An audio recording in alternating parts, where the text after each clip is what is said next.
I also think that it's important that he understands what separates him from the rest is also that edge. Right. That willingness to put yourself in a situation to go score goals, to sacrifice yourself. You saw him defending in the last few minutes of the game, almost carrying his team and saying, you know what, we are not going to give up a goal here. I'm going to win this header. I'm going to win this challenge. I'm going to make this slide tackle. And that's your center forward doing that. That is something that you cannot teach, and Erling Haaland has that in bunches. Yes, he plays with an edge. Yes, he has to control it.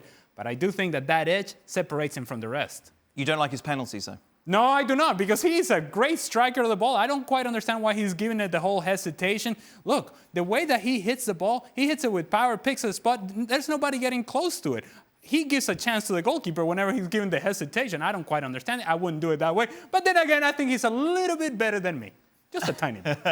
His opening goal was very Erling Haaland as well. Jurgen, right place, right time. And the celebration as well, picking Royce up as if he was just a feather and throwing him around.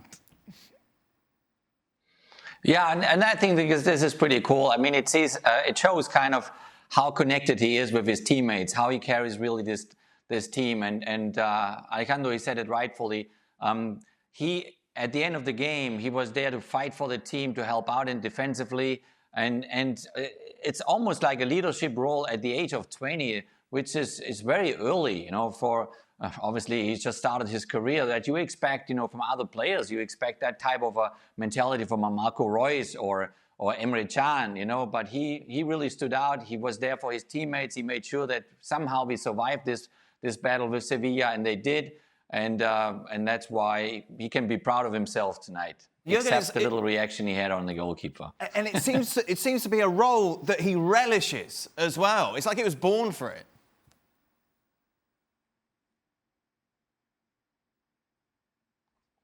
Oh, say that again, Dan, sorry. The fact that he comes on and he tries to carry his team, it seems so natural. It just seems to be within his DNA that he is going to be the leader and he's going to do everything he can for his side.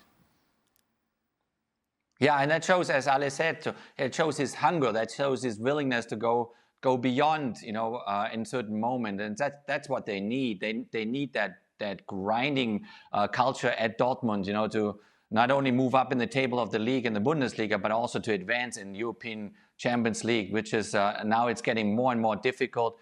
But he has that. He has this drive, and he has that hunger, and there's a lot more to come. Obviously, he's only 20 years of age. 20 years of age. It's taken him 14 games to score 20 Champions League goals, absolutely smashing the opposition out of the water. Before, it was Harry Kane who got to 20 goals the quickest, and that took him 24 matches.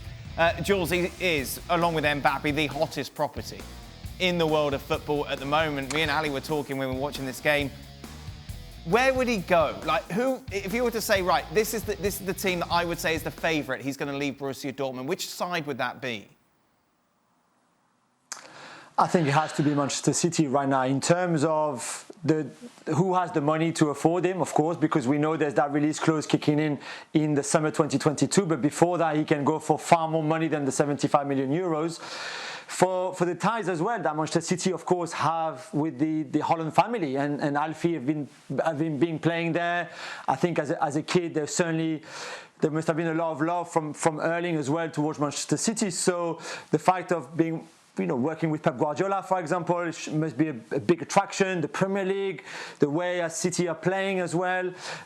Financially, of course, it'd be much better than in Dortmund. So I think Man City right now, even more than Real Madrid or Barcelona or those kind of clubs, City must be one with a lot of attraction for Erling and his family as well. And you could easily see that happening because City will go for a striker. They have to. Aguero will leave in the summer. They will need someone else. And if they can make that deal happen, I think everybody will be a big winner.